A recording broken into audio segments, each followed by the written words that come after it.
سورۃ الفجر ہے اور مکی صورت ہے، 30 آیات ہیں۔ اعوذ باللہ من الشیطان الرجیم، بسم اللہ الرحمن الرحیم۔ والفجر، قسم ہے فجر کی، ولیال عشر، اور 10 راتوں کی، والشفع، اور جفت کی، والوتر، اور طاق کی، واللیل، اور رات کی، اذا یسر، جب وہ چلے۔ حل فی ذالک قسم، اور یہ قسم کافی معتبر ہے، لذی حجر، عقل والوں کے لیے۔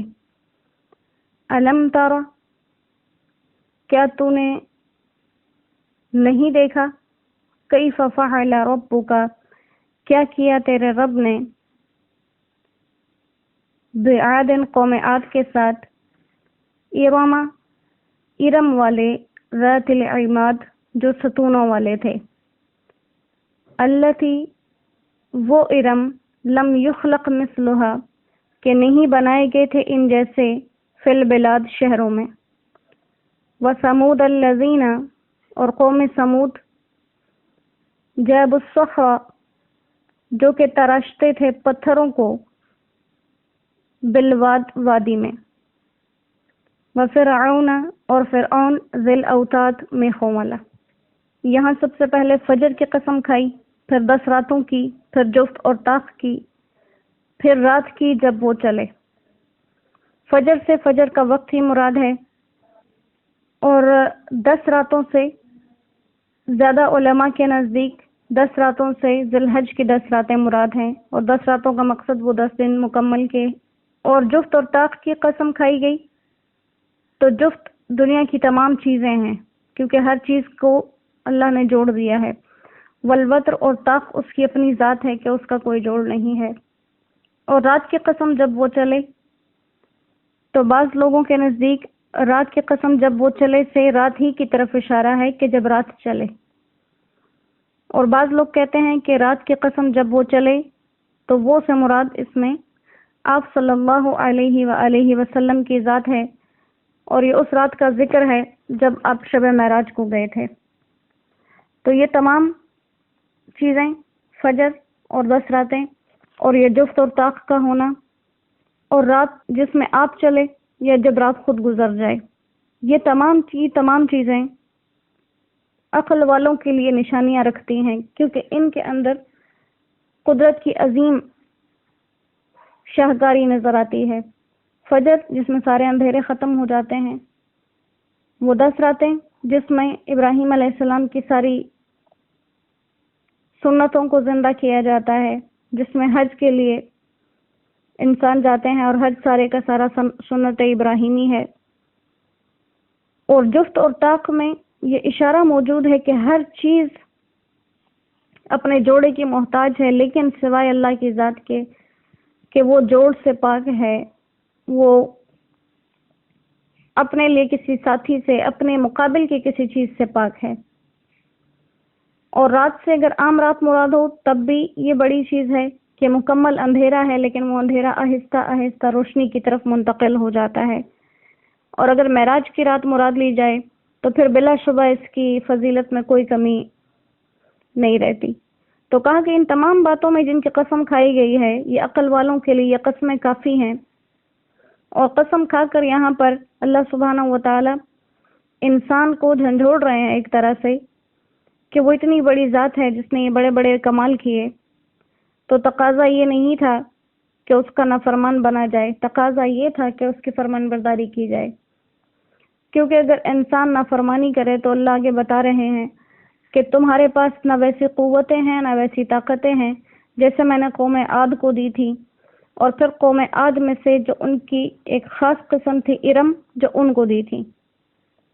یہ عاد ایک شخص کا نام تھا، اس کی طرف منسوب ہو کر اس کے قوم عاد کہلائی، اور ارم اس کے آباء و اجداد میں سے کسی کا نام تھا جس کی طرف منسوب ہو کر پھر وہ قوم ارم کہلائی۔ انہیں ستونوں والا کہا گیا، 2-3 وجوہات ذکر کی جاتی ہیں۔ پہلی وجہ ستونوں والے اس لیے کہا گیا کہ ان کے قد و قامت اتنے طویل اور اتنے مضبوط تھے جیسے بڑے بڑے ستون یا پلر ہوتے ہیں۔ اگر ان میں سے کوئی انسان کھڑا ہوتا تو یوں محسوس ہوتا تھا کہ ستون گڑا ہوا ہے۔ یا بعض علماء فرماتے ہیں کہ اس میں اشارہ ہے ان کی بلند بالا عمارتوں کی طرف، کہ وہ بہت زیادہ اونچی اونچی عمارتیں بنایا کرتے تھے، تو اس کی طرف منسوب کر کے ان کو ستونوں والے کہا۔ اور بعض لوگ کہتے ہیں کہ یہ قوم سیر و تفریح کی بہت زیادہ عادی تھی، تو سفر میں یہ اپنے خیمے چونکہ اونچے اونچے ستونوں پر گاڑا کرتے تھے، اس وجہ سے انہیں کہا گیا۔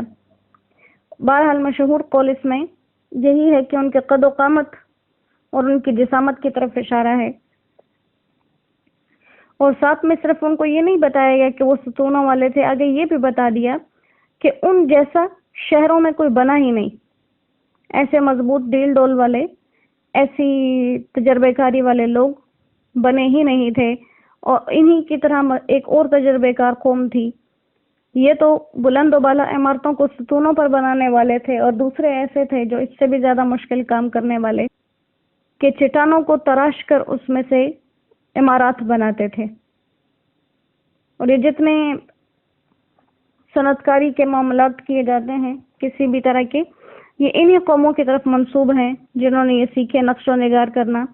جیسے موجودہ دور میں بھی دیواروں پر، عمارتوں پر طرح طرح کے نقش و نگار کیے جاتے ہیں، تو یہ قوم سمود نے یہ کام کیے تھے کہ پتھروں کو تراش کر ان سے طرح طرح کی عمارتیں بنائیں۔ اور فرعون میخوں والا، فرعون کو سبھی جانتے ہیں، اور میخوں والا کیوں کہا گیا؟ کیونکہ یہ جب کسی کو سزا دیتا تھا جو اس کی بات نہیں مانتے تھے، تو ان کے دونوں ہاتھوں پاؤں میں میخیں، کیلیں گاڑ کر ان سے اپنے رب ہونے کا اقرار کرواتا، تو یا تو لوگ اس تکلیف کی وجہ سے واپس مان جاتے، اور یا اسی حالت میں اپنی جان دے دیتے۔